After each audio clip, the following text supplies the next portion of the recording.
Alors, bon dimanche à vous.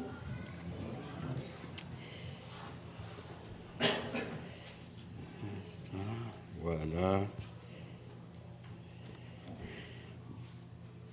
Vous savez, l'être humain est sollicité de partout, et en particulier ses sens, ce qu'il voit. Le monde propose une multitude de choses à regarder, pas toujours glorieuses. Le monde propose aussi une multitude de choses à écouter ou de personnes à écouter, pas toujours glorieuses non plus. Et on va voir aujourd'hui un texte qui est relativement connu, mais je ne suis pas certain qu'on tient toujours, qu'on maximise toujours les applications. Alors, j'espère contribuer à une meilleure application de ce texte. Et c'est un texte qui nous avertit contre la divination et l'occultisme. Et je vous invite immédiatement à tourner en Deutéronome chapitre 18. Et nous lirons à partir du verset 9 jusqu'au verset 22. Probablement qu'on va le faire en deux parties. La première partie concerne les pratiques païennes défendues par Dieu. Mais comme l'homme n'est pas capable de vide, on ne peut pas juste mettre de côté une source. On doit remplir ce besoin. Et Dieu va combler ce besoin. Alors, Deutéronome 18, verset 9. Lorsque tu seras entré dans le pays que l'Éternel ton Dieu te donne, tu n'apprendras pas à imiter les pratiques horribles de ces nations-là. Qu'on ne trouve chez toi personne qui fasse passer son fils ou sa fille par le feu, personne qui se livre à la divination, qui tire des présages, qui ait recours à des techniques occultes ou à la sorcellerie, qui jette des sorts, personne qui consulte ceux qui évoquent les esprits ou prédisent l'avenir, personne qui interroge les morts. En effet, quiconque se livre à ces pratiques est en horreur à l'Éternel. Et c'est à cause de ces horreurs que l'Éternel, ton Dieu, va déposséder ces nations devant toi. Tu seras entièrement consacré à l'Éternel, ton Dieu, car ces nations que tu déposséderas écoutent les tireurs de présages et les devins. Mais à toi, l'Éternel, ton Dieu, ne le permet pas. Alors, que le Seigneur puisse bénir sa parole, nous allons prier. Père éternel, nous voulons nous incliner devant toi, nous voulons nous prosterner, être à tes pieds.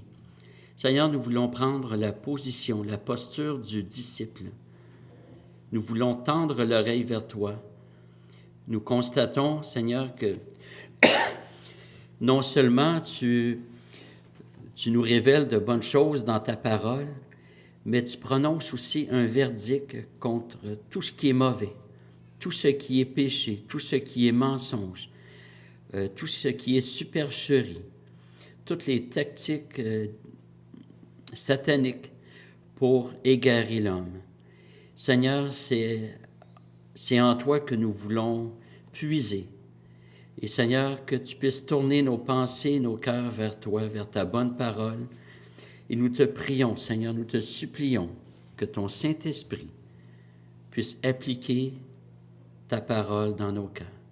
Seigneur, nous te prions que tu nous transformes, que ce temps où nos yeux sont plongés dans ta parole s'inscrive dans la transformation que tu veux pour nous. Seigneur, sanctifie-nous par ta parole, fais-nous grandir, puisque ta parole est une semence de vie. Elle est notre nourriture. Elle est notre lumière. Seigneur, qu'elle puisse diriger nos vies. Seigneur, merci de nous la donner. Merci de l'avoir préservée à travers tous ces millénaires, malgré toutes les tentatives de l'éliminer. C'est impossible puisque tu la préserves. Nous croyons à la préservation de ta parole. Merci d'avoir inspiré tous ces auteurs, parfois connus, parfois anonymes, mais toi, tu les connais tous. Merci, Seigneur, d'avoir permis que nous ayons autant de Bibles aujourd'hui, autant de versions. Et Seigneur, merci parce que ta parole est prêchée partout, jusqu'aux extrémités de la terre. Merci parce qu'aujourd'hui, Seigneur, parmi toute la terre, tes enfants se rassemblent et spirituellement, Seigneur, nous sommes une seule voix, un seul esprit avec tous tes enfants de par le monde pour célébrer ton nom. C'est un fait unique, Seigneur Dieu. Tu rassembles tous tes enfants. Nous avons une communion d'esprit. Seigneur, que ton nom soit glorifié maintenant et à jamais. Amen. Voilà ce que je cherchais, excusez-moi.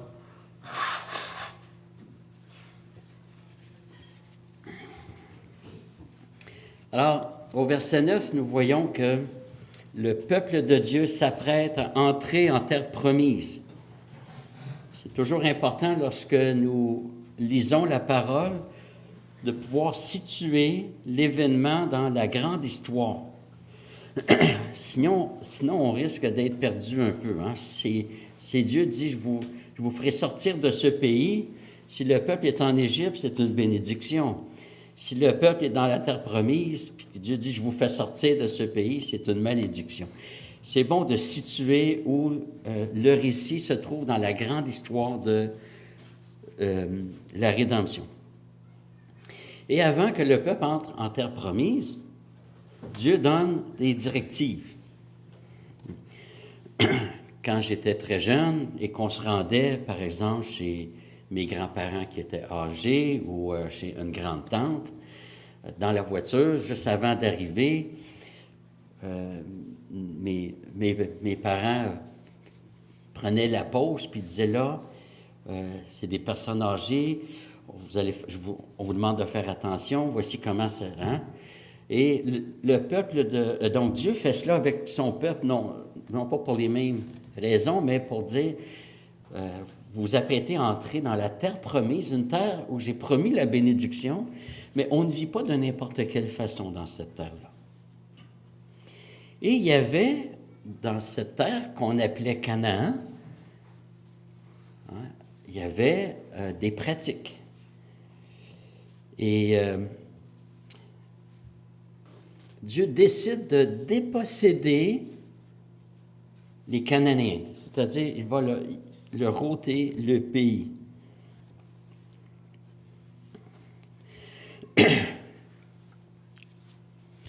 Nous savons, avec Hébreux 4 en particulier, et Hébreux 11, que la terre promise préfigurait le royaume des cieux, ou le royaume de Dieu. C'est synonyme dans les évangiles.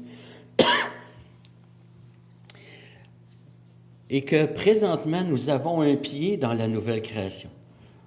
Nous sommes régénérés, mais en esprit. Hein? Je pense que c'est Van Til qui disait que nous sommes régénérés en principe, c'est-à-dire que nous avons reçu la première partie, disons. Hein? Il reste nos corps, évidemment, on constate tous, j'espère que nos corps ne sont pas glorifiés encore. S'il y en a qui en doutent, venez me voir, je vais essayer de vous convaincre. Nos corps traînent encore les marques du péché, n'est-ce pas? Nos corps sont mortels, ce qui est la conséquence du péché, et bientôt nous serons délivrés. Ça sera pas pour le chrétien, la mort n'est pas une pénalité, c'est une délivrance. Nous serons délivrés de ce qui reste, de la présence du péché dans nos vies. Donc, on a déjà un pied dans la nouvelle création. Le texte que nous avons lu nous montre que la manière de vivre du croyant, elle n'est pas juste différente de celle des païens. Elle est diamétralement opposée. Elle est en opposition. Et Dieu dit, n'imitez pas les pratiques des païens. C'est vrai que sur le plan des actions, il y a des choses qui peuvent se ressembler. Entre un chrétien qui tond sa pelouse et un non-chrétien qui tond sa pelouse, il n'y a pas une grande différence. Mais en principe, le chrétien va le faire pour une autre raison. Sa vie est consacrée à Dieu. Il veut honorer Dieu en ayant une vie rangée, n'est-ce pas? Il veut être un bon témoignage. Il n'adore pas sa pelouse. Le non-chrétien, ça arrive qu'il adore sa pelouse ou sa voiture. Hein? Je me suis déjà dit, si tous les hommes prenaient autant soin de leur épouse que de leur voiture, les épouses seraient très heureuses. Donc, sur les actions, ça ne paraît pas toujours, mais dans les intentions, hein, c'est là que ça se démarque souvent. Mais il y a des pratiques aussi qu'on retrouve chez les païens, et Dieu dit, vous ne les imiterez pas. Alors, les versets 9 à 14 nous présentent les pratiques païennes que Dieu veut dénoncer ici, et les versets 15 à 22 parlent du mouvement prophétique. Au verset 10, c'est l'interdiction de passer son fils ou sa fille par le feu. C'était une pratique qu'on retrouvait principalement chez les Ammonites. C'était une nation païenne qui était dans l'entourage des Juifs et leur influence était réelle. Et la plus grande influence venait des mariages entre Ammonites et Juifs.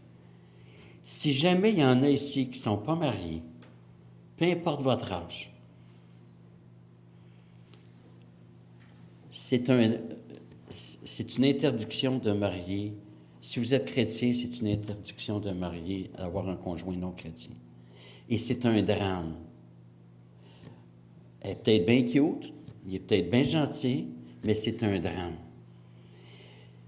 Et j'ai souvent dit à des jeunes qui envisageaient un mariage qu'on appelle mixte, mais au sens spirituel, tu es vraiment prêt à donner à tes futurs enfants une mère non chrétienne?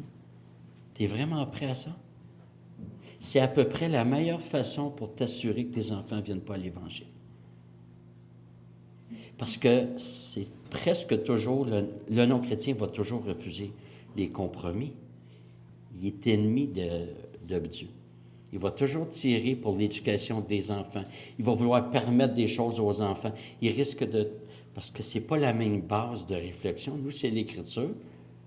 Le non-chrétien, c'est tout sauf l'Écriture. Il faut réfléchir à cela. Et c'est un texte qui nous invite à ne pas sous-estimer les possibilités d'influence qu'on peut avoir. Dieu dit, faites attention, ne vous laissez pas influencer. Et c'est une prétention de dire, moi, je suis fort, je ne me laisserai pas influencer. Je peux aller marcher dans un container sans sentir les vidanges. C'est impossible. Nous sommes tous sujets à l'influence.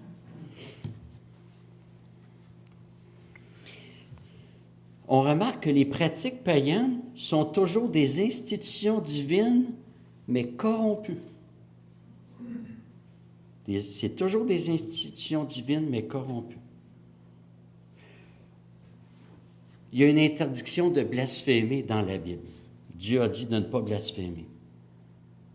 Mais aujourd'hui, dans le monde païen, c'est vu comme un blasphème si on dénonce des pratiques immorales. Qu'on parle de l'homosexualité, qu'on parle de l'euthanasie, l'avortement. C'est vu comme blasphématoire.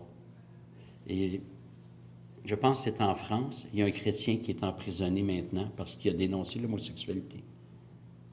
Bon, là, c'est en France, ça va venir ici. C'est pas long que ça traverse l'océan, ça. Et l'interdiction de passer son enfant par le feu, l'intention était d'offrir aux divinités son enfant. Le chrétien est appelé à consacrer ses enfants à Dieu. Non pas qu'ils sont chrétiens d'office, mais de tout faire pour que ses enfants viennent à l'Évangile. En reconnaissant que ce n'est pas mes enfants, au sens je ne suis pas propriétaire de mes enfants, mais ils me sont confiés. Ils nous sont confiés, donc à nous les parents.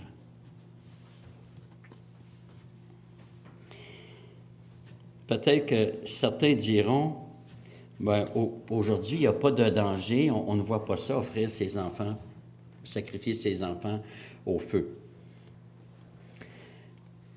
Il y a peut-être un lien à faire avec ceux qui s'occupent pas de leurs enfants ou qui les laissent pratiquement à l'influence du monde. Vous pouvez écouter n'importe quelle émission, voir n'importe quoi sur Internet, vous pouvez lire n'importe quoi, voir n'importe qui comme ami.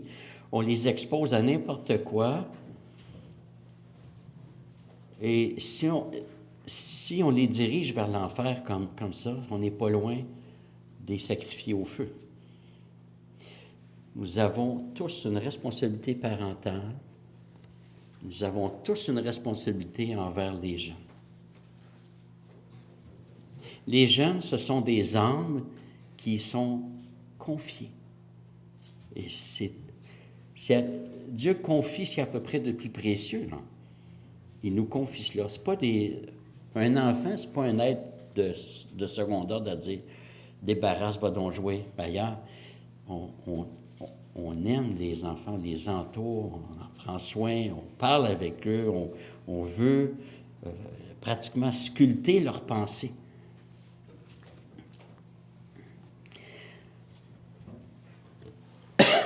Et même ceux qui n'ont pas d'enfants, qui disent « ben moi, je suis rendu âgé ou je suis célibataire », ben on a quand même la possibilité de prier pour les enfants.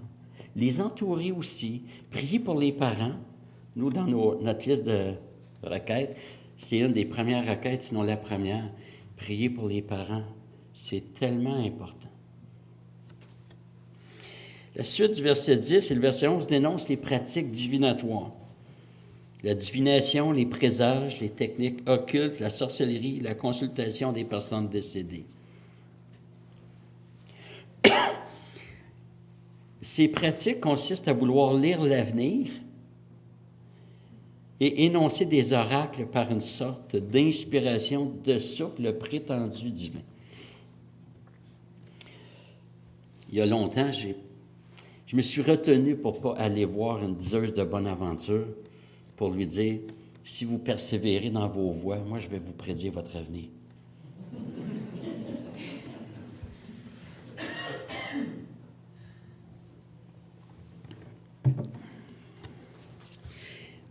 Et comme j'ai mentionné, toute pratique païenne est une institution divine tordue, corrompue. Et les pratiques divinatoires, c'est la contrepartie de la prophétie. On cherche des révélations, mais en puisant ailleurs qu'en Dieu. C'est uniquement ça. Il y en a qui rajoutent des signes.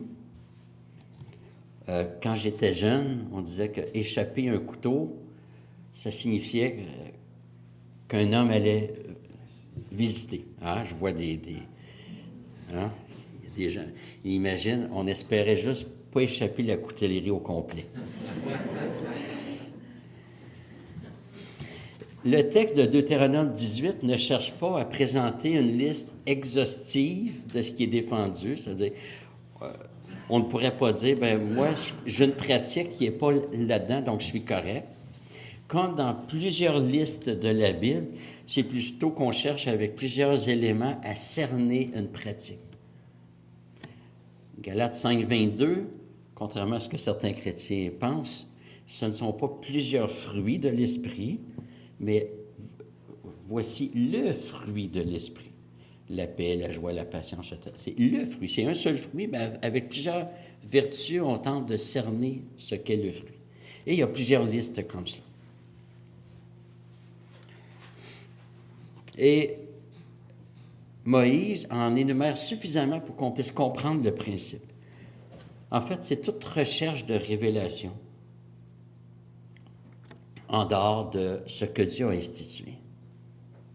Que ce soit l'horoscope, la cartomancie, les lignes de la main, les diseuses de bonne aventure, l'astrologie, l'occultisme, la clairvoyance et le petit message dans le biscuit chinois. Et le verset 11 va un peu plus loin, il mentionne ceux qui jettent des sorts, ceux qui évoquent les esprits, ceux qui interrogent les morts. Le texte ne dit jamais que ces pratiques-là ne fonctionnent pas. Et ça, c'est intéressant. Jamais la Bible dit que ça ne fonctionne pas. Et parfois, ça peut même fonctionner. Saül a désobéi à Dieu en allant consulter une femme qui évoquait les morts. Et elle réussit à faire venir Samuel, le vrai Samuel qui était décédé. La Bible ne dit pas que ça ne fonctionne pas. Bon, je crois que c'est une exception, ce qui s'est passé là. Ce n'est pas chose courante. Il y a des exceptions dans la Bible, n'est-ce pas? De la même Hébreu dit qu'il est réservé à tous les hommes de mourir une seule fois. Lazare est mort 2 fois. Puis il y en a qui sont allés directement vers Dieu. Hein? Enoch et Élie. Alors, il y a des exceptions. Ici, je pense que c'est une exception. Mais on a ici une mise en garde contre la prière aux personnes décédées. Ou les personnes considérées comme saintes. Et malgré toute l'affection qu'on peut avoir pour nos ancêtres décédés, si c'est nos parents, nos grands-parents, il n'est pas question d'être insensible à cela, mais il est question de voir la vérité telle qu'elle est. On ne doit pas s'adresser à ces personnes-là. Dieu dit non. Et Dieu dit que c'est une abomination pour lui. Pourquoi? S'il y en a qui ont des questions auxquelles répondre. Pourquoi? Une des raisons, c'est que ça montre qu'on n'a pas confiance en Dieu. On trouve notre confiance ailleurs. Et au verset 13, nous avons l'exigence de Dieu, qui résume à peu près tout. Tu seras entièrement consacré à l'Éternel. La version sommaire dit « Quant à vous, soyez irréprochables envers l'Éternel, votre Dieu. » La Nouvelle Bible seconde, tu seras parfait à l'égard du Seigneur, ton Dieu. Mais littéralement, c'est « tu seras entier ». Pas à 50%, pas à 75%, 100%. J'aime à dire que les chrétiens veulent être sauvés à 100%, ne veulent pas être sauvés à 50%, mais ça implique que 100% de nos vies est remis à Dieu. Pas 50%. Nous devons consacrer toute notre vie à Dieu, sachant qu'il nous sauve complètement. Donc, dans nos rapports avec Dieu, il n'y a pas de place pour la tricherie, l'hypocrisie, les demi-mesures. Combien d'heures par semaine est-ce que je dois être consacré à Dieu? Bien, c'est un calcul bien simple. 7 fois 24 vous donne la réponse. On a peut-être déjà entendu de la part des non-chrétiens, « Ah, la religion, c'est bien beau, mais il ne faut pas capoter avec ça. » Bien, je suis désolé. Moi, je pense qu'il faut capoter avec ça parce que c'est capotant. C'est-à-dire qu'il faut investir tout ce que nous avons, tout ce que nous sommes. Ça ne signifie pas qu'on se sort des institutions de ce monde-ci. Elles appartiennent à Dieu. Toute la création appartient à Dieu. Mais ça signifie qu'à chaque instant, je dois vivre en tant que croyant, en tant qu'enfant de lumière. Et le verset 14 nous montre que le peuple juif courait un réel danger de pratiquer la divination. Parce que le peuple est en contact avec ces nations qui pratiquent ces choses. Vous remarquerez que Dieu aurait pu donner au peuple juif un pays déjà libre, n'est-ce pas? Il aurait pu dire « Installez-vous au désert et je vais faire fleurir le désert. » Il aurait pu faire cela. Non, Dieu donne un pays occupé par des nations païennes. Ça annonce que le Messie va devoir combattre l'ennemi pour nous donner le royaume des cieux. Et le peuple a vécu cela dans une préfiguration qu'il fallait éliminer l'ennemi pour vivre paisiblement dans le pays promis. Et Dieu place son peuple dans une situation qui va susciter l'obéissance. Les épreuves doivent devenir l'occasion pour le peuple de démontrer sa fidélité ou son infidélité. Parce que l'occasion révèle ce qu'il y a dans le cœur humain. Et Dieu donne une interdiction, toujours au verset 14, pour le peuple de Dieu de s'adonner aux pratiques énumérées. Dieu ne permet pas à son peuple de les pratiquer.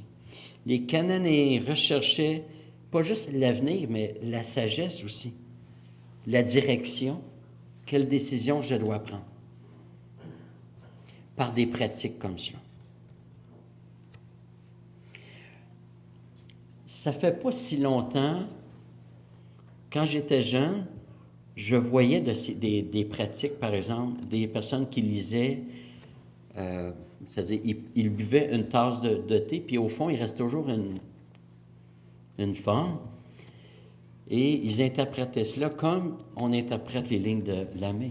Les lignes de la main, la cartomancie, c'est encore très populaire.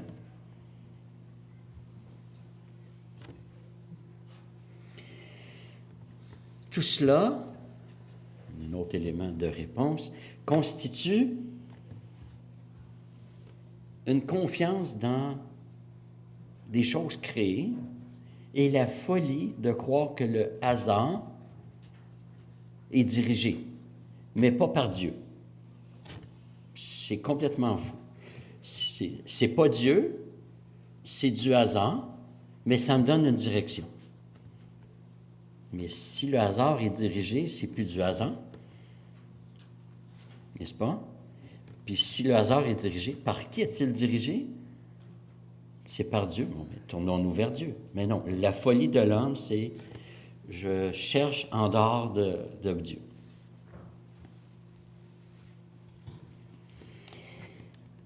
Aujourd'hui, c'est peut-être moins dans ces pratiques que l'homme se tourne, mais c'est dans d'autres choses. Ça peut être la politique, ça peut être la philosophie, ça peut être la psychologie. Remarquez que ces choses en soi ne sont pas mauvaises. C'est la façon qu'elles sont exercées. Encore une fois, l'homme prend des institutions divines, il ne peut rien prendre d'autre que ce que Dieu a créé, et l'homme pervertit cela. Et certains mettent leur confiance en personne sauf en eux-mêmes. Il y a plusieurs années, j'ai visité un couple et elle me voit arriver avec ma Bible et elle me regarde d'un air un peu menaçant pratiquement et elle dit « Je t'avertis, moi je fais confiance à personne. » Alors j'ai répondu « Mais c'est excellent, du moment où ça vous inclut. » Parce qu'il ne faut pas vous placiez votre confiance en vous-même. Parce que quand vous ne devez pas la placer en moi, nous sommes tous pécheurs. J'ai présenté l'Évangile avec cela. Ésaïe 2, verset 22 nous dit « Cessez de vous confier en l'être humain, dans les narines duquel il n'y a qu'un souffle, car de quelle valeur est-il? » À imaginer si on ne doit pas placer notre confiance dans un être humain, encore moins dans un fond de tasse de thé. Hein? Deuxième partie de notre texte, à partir du verset 15, « L'Éternel, ton Dieu, te suscitera du milieu de toi, d'entre tes frères, un prophète comme moi, vous l'écouterez. C'est là tout ce que tu as demandé à l'Éternel, ton Dieu, à Horeb, le jour du rassemblement, quand tu disais que je ne continue pas à entendre la voix de l'Éternel, mon Dieu, et que je ne vois plus ce grand feu afin de ne pas mourir. L'Éternel me dit, ce qu'ils ont dit est bien. Je leur susciterai du milieu de leurs frères un prophète comme toi. Je mettrai mes paroles dans sa bouche et il leur dira tout ce que je lui commanderai. Et si quelqu'un n'écoute pas mes paroles qu'il dira en mon nom, c'est moi qui lui en demanderai compte. Mais le prophète qui aura l'audace de dire en mon nom une parole que je ne lui aurai pas commandé de dire, ou qui parlera au nom d'autres dieux, ce prophète-là sera mis à mort. Peut-être diras-tu dans ton cœur, comment reconnaîtrons-nous la parole que l'Éternel n'aura pas dite? Quand le prophète parlera au nom de l'Éternel et que sa parole ne se réalisera pas et n'arrivera pas, ce sera une parole que l'Éternel n'aura pas dite. C'est par audace que le prophète l'aura dite, tu n'en auras pas peur. Le verset 15 et le verset 18 qui est très semblable, c'est un verset très important. D'abord, Dieu se présente par son nom, l'Éternel. C'est le nom du Dieu de l'Alliance. du Dieu qui s'est engagé envers son peuple. C'est pas juste le Dieu rédempteur, c'est pas juste le Dieu créateur plutôt, c'est le Dieu rédempteur. C'est le Dieu intéressé à l'homme. Dans Genèse 1, c'est Elohim qui est là, que l'on traduit par simplement Dieu. Dans Genèse 2, là, on s'intéresse particulièrement à la création de l'homme. L'homme est créé, Dieu met un souffle, la femme est tirée de l'homme. Et là, tiens, c'est le nom Yahvé, le Dieu de l'Alliance, le Dieu impliqué, le Dieu immanent, le Dieu engagé. Et c'est ce verset qui lance tout le mouvement prophétique dans la Bible. Et ce texte devient la référence pour le mouvement prophétique. Le prophète est celui que Dieu choisit, qu'il revêt de son autorité pour qu'il communique sa volonté aux hommes et les instruise. Et Dieu annonce qu'il enverra un prophète comme Moïse. Évidemment, pas sur tous les plans. Moïse était pécheur, Jésus ne l'était pas. Mais Dieu met des éléments chez Moïse pour que le prophète annoncé soit reconnu. Dans l'Ancien Testament, on découvre que le prophète communiquait au peuple ce que Dieu pensait d'eux.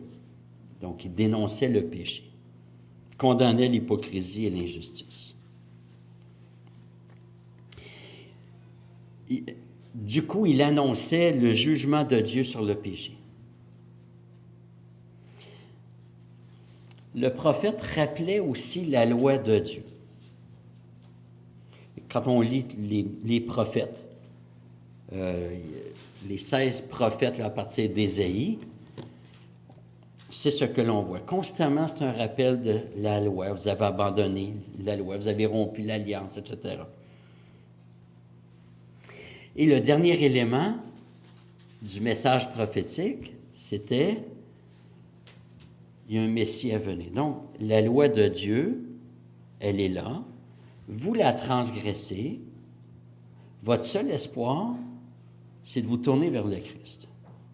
On n'est pas loin de notre évangélisation. On n'est pas loin de notre prédication, qui doit dénoncer le péché, pas de n'importe quelle façon, sur la base de la loi de Dieu. Si quelqu'un n'aime pas le rouge, puis que j'avais une chemise rouge, il ne pourrait pas dire « t'es pas correct, t'as péché ». Non, la Bible n'interdit pas de porter du rouge. Pour que ça soit péché, il faut que ça soit contraire à la loi de Dieu. Et on invite les gens à se tourner vers le Christ. C'est exactement ce que les prophètes faisaient. L'annonce précise que ce prophète à venir, donc qui n'est pas Moïse, Moïse est une préfigure, une figure placée avant. Comme Moïse, il sera appelé du peuple juif, un prophète d'entre tes frères. Parce que c'est à travers la nation juive que Dieu a décidé de faire passer sa révélation. Les oracles de Dieu ont été confiés aux Juifs, pour ce qui est de l'Ancien Testament. Dans le Nouveau Testament, on pense que Luc était probablement pas juif à cause de son nom. Alors, ce n'était pas nécessairement que des Juifs qui ont écrit, mais les oracles de Dieu sur l'Ancienne Alliance ont été confiés à la nation juive. Et parce que Dieu veut se révéler, il communique son plan, il se révèle, c'est-à-dire, Dieu dit, oh, vous ne me connaissez pas, et je ne veux pas que vous ayez de moi une idée imaginée. Je veux que vous ayez une conception conforme de qui je suis. Voici, je me révèle. Je fais connaître qui je suis. Je fais connaître mon plan et ma volonté. Et ce qui est intéressant, c'est qu'il y a Moïse, puis Dieu annonce un prophète comme lui, mais entre-temps, il y en a eu d'autres. N'est-ce pas? Il y en a eu beaucoup d'autres. Mais tous ceux-là reprenaient sensiblement le message de Moïse. Ils rappelaient sa loi, dénonçaient le péché et annonçaient le Messie à venir, comme Moïse a fait.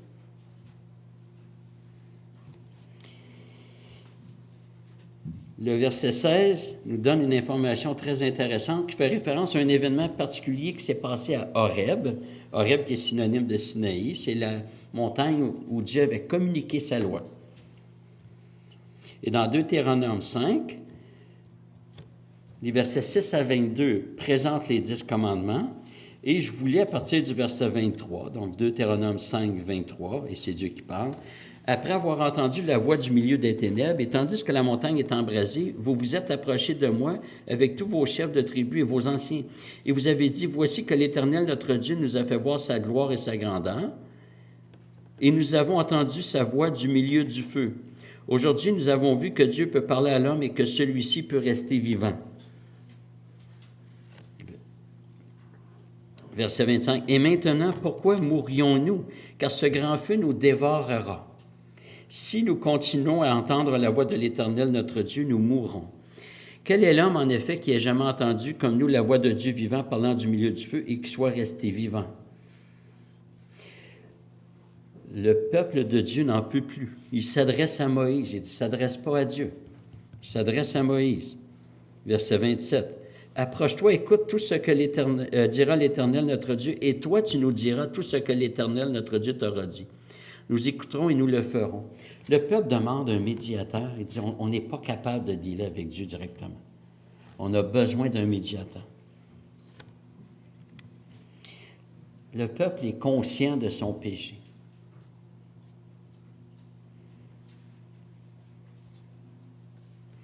Si Moïse a pu jouer le rôle de médiateur, c'est pas parce qu'il était plus fin, plus gentil, plus fort, puis non pécheur, mais c'est parce qu'il avait reçu la vocation, l'office prophétique. Et verset 28, « L'Éternel entendit vos paroles quand vous me les avez adressées, et l'Éternel me dit, j'ai entendu les paroles que ce peuple t'a adressées. Tout ce qu'ils ont dit est bien. » Dieu approuve cette crainte et cette demande d'un médiateur. Et là, le verset 18, qui reprend un peu le verset 15, en rajoutant que Dieu lui-même mettra ses paroles dans la bouche du prophète. Autrement dit, quand le prophète de Dieu parle, c'est Dieu qui parle. S'il y en a ici qui ont les paroles de Jésus en rouge dans leur Bible, c'est pas vilain du moment où vous ne pensez pas que ces paroles-là sont plus inspirées que les autres. Toute la Bible vient de Dieu. Et Jésus lui-même l'a reconnu. Hein, constamment, Jésus dit afin que les Écritures s'accomplissent. Donc, ça peut être bon pour retracer plus rapidement une parole de Jésus, mais pas pour dire cette parole-là est plus importante parce que c'est Jésus qui l'a prononcée. C'est Jésus qui l'a prononcée en araméen et c'est un homme qui l'a traduite en grec, n'est-ce pas? Donc, de toute façon, ça passe par un homme. Et c'est Dieu qui a donné sa parole. Elle est totalement inspirée. Donc, Dieu dit qu'il va mettre ses paroles dans la bouche du prophète. Et le prophète ne doit rien retenir de ce que Dieu veut communiquer. Verset 18, « Il leur dira tout ce que je lui commanderai. » C'est un peu fatigant, surtout à notre époque où on sent qu'il y a des sujets qui pourraient devenir interdits dans la société. Qu'allons-nous faire? Allons-nous taire ce que Dieu condamne ou si nous allons parler? Il y a une façon pour le faire, mais la solution n'est pas dans le silence. Donc, Dieu annonce que ce prophète à venir sera comme Moïse, c'est-à-dire qu'il sera aussi médiateur. Mais ça sera le vrai médiateur. Moïse est une figure. Et au verset 19, le verset brandit le danger de ne pas écouter la parole de ce prophète. Donc, l'homme va passer en jugement sur la base de ce qu'il aura fait des paroles de ce prophète. Au verset 20, on constate qu'il y a des gens qui vont parler au nom de Dieu, mais qui sont en fait des faux prophètes. Ils parlent par audace. S'il fallait faire comme Dieu a demandé à Moïse de tuer tous les faux prophètes. Il y a bien des endroits qui seraient moins fréquentés. Il y a des gens qui seraient lapidés aujourd'hui parce qu'on retrouve de ces faux prophètes. Et il y a des chrétiens qui se laissent égarer par des faux prophètes. Et au verset 22, Dieu donne une façon de les reconnaître. Quand le prophète annonce quelque chose et que cette chose ne se réalise pas.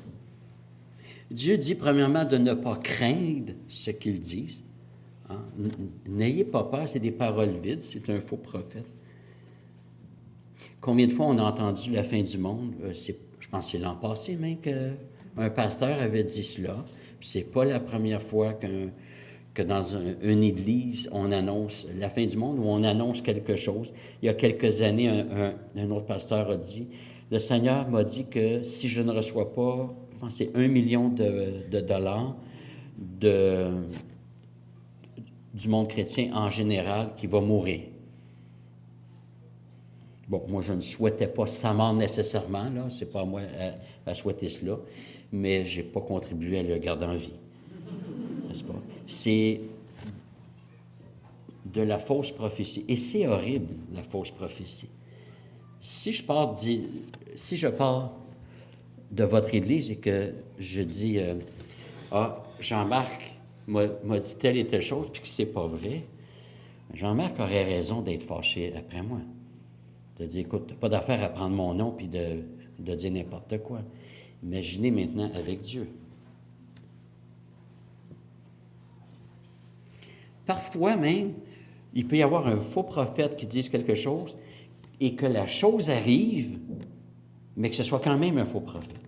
Et je vous lis Deutéronome 13, versets 1 à 5. « S'il se lève au milieu de toi un prophète ou un visionnaire qui t'annonce un signe ou un prodige, et qu'il y ait accomplissement du signe ou du prodige dont il t'a parlé, en disant « Rallions-nous à d'autres dieux, des dieux que vous ne connaissez pas, et rendons-leur un culte. » Tu n'écouteras pas les paroles de ce prophète ou de ce visionnaire, car c'est l'Éternel, votre Dieu, qui vous met à l'épreuve pour savoir si vous aimez l'Éternel, votre Dieu, de tout votre cœur et de toute votre âme. Vous vous rallierez à l'Éternel, votre Dieu, et vous le craindrez, vous observerez ses commandements, vous obéirez à sa voix, c'est à lui que vous rendrez un culte, et vous vous attacherez à lui. Ce prophète ou ce visionnaire sera puni de mort, car il a parlé de rébellion contre l'Éternel, votre Dieu, qui vous a fait sortir du pays d'Égypte, et vous a libéré de la maison de servitude, et il a voulu te pousser hors de la voie dans laquelle l'Éternel, ton Dieu, t'a ordonné de marcher. Tu extirperas ainsi le mal du milieu de toi. Ici, la chose arrive, mais c'est quand même un faux prophète. Et on le reconnaît parce qu'il veut inciter les gens à se rallier à d'autres dieux. Ça ne veut pas dire qu'ils vont dire « renie Jésus ». Peut-être qu'ils vont dire « ferme la Bible, c'est pas important ça ». Mon fils s'est fait dire il y a 2 jours par une chrétienne. Mon fils parlait sur la Bible, etc. Et la chrétienne lui a dit, « Mais tu sembles adorer la Bible plus que Dieu. » C'est parce qu'on ne peut pas dissocier Dieu de ce qu'il dit. Je ne peux pas dire, moi, j'ai confiance en Antoine, mais ce qu'il dit, je n'ai pas trop confiance.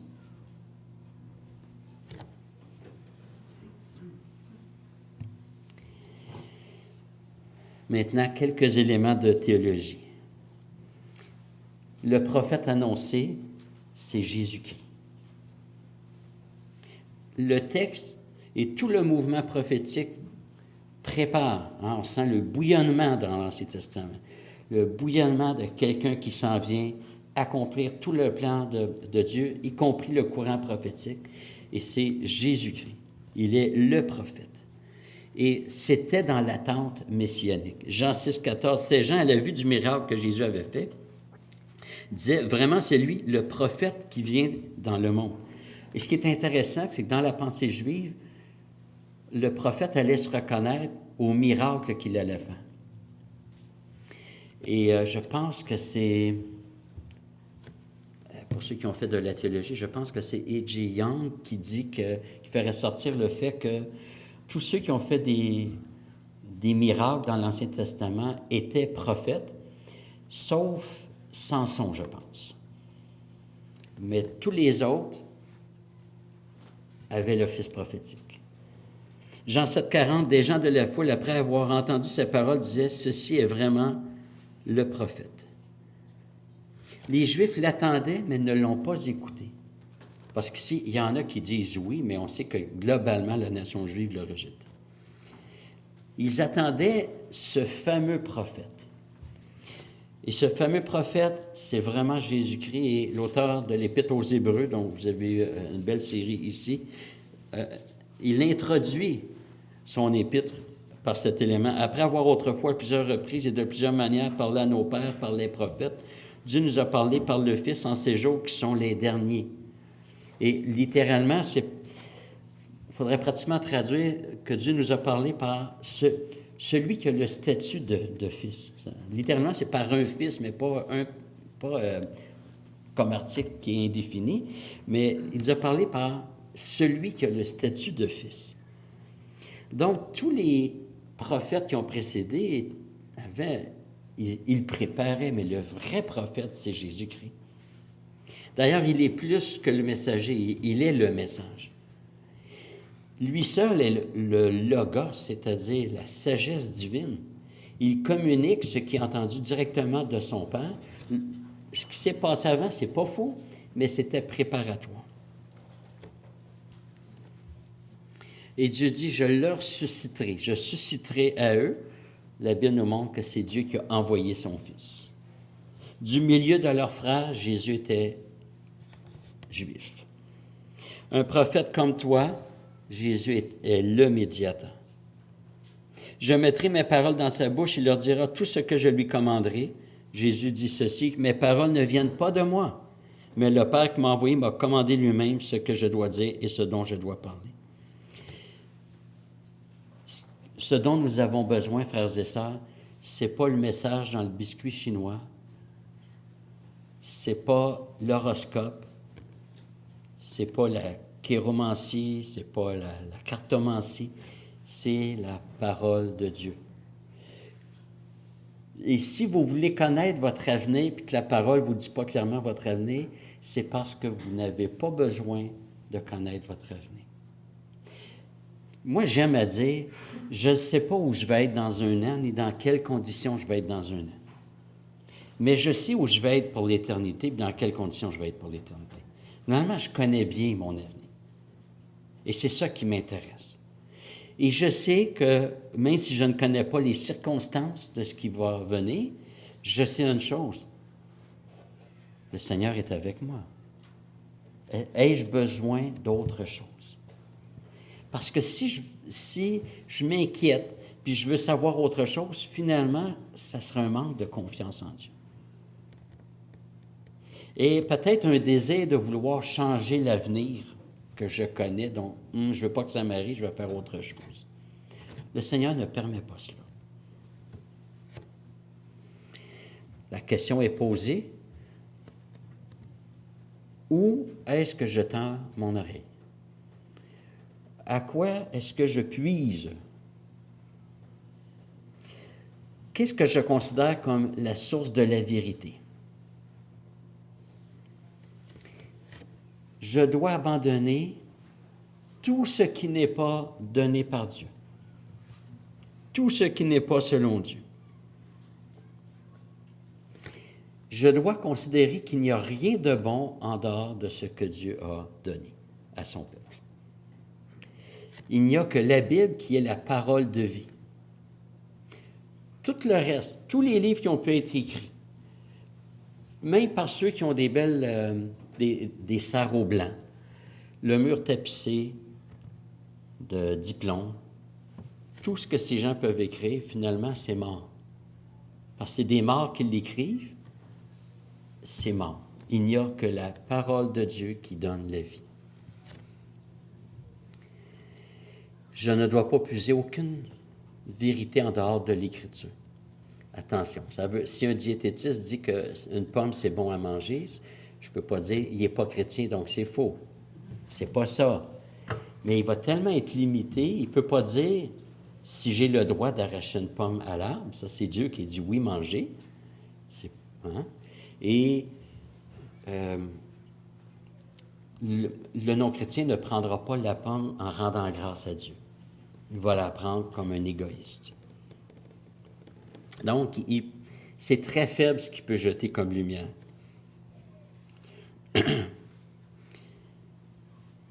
Chers frères et sœurs, on ne le dira jamais trop. Le caractère unique de l'Écriture dans nos vies. De quoi est-ce qu'on s'alimente? De quoi est-ce qu'on s'alimente? Est-ce qu'on croit qu'on n'est pas influençable? C'est faux. Dieu dit qu'on est influençable. Et la seule façon de ne pas subir l'influence du monde, c'est de ne pas s'alimenter au monde. Et c'est de s'alimenter à la parole de Dieu. Je trouve toujours que c'est un spectacle bénissant de voir des personnes, ça fait 30, 40, 50 ans, qui sont chrétiennes et qui ont une maturité chrétienne. On voit que la parole de Dieu a fait une œuvre à long terme. Comme Spurgeon disait, les moulins de Dieu moudent lentement mais finement. La parole de Dieu fait son œuvre lentement et après des années, comme un arbre, on voit l'arbre, on dit, lui, il s'est bien alimenté jeune et il a bien grandi. Il a bien grandi. C'est une œuvre à long terme. Et c'est toujours bénissant de voir de tels frères, de telles sœurs. On voit l'œuvre de la parole au fil des années et des années. Des années de méditation. Des années de je prends mon 15-20 minutes le matin pour lire ma parole. Je la réfléchis. Des années de lecture. Des années de service pour Dieu. Et on dit, mais comment ça se fait que cette personne-là est... On voit le caractère de Jésus-Christ marqué dans cette personne-là. On dit, qu'est-ce qu'elle a fait? Elle a puisé en Dieu. Elle a puisé en Dieu. Alors que le Seigneur nous donne de puiser en lui.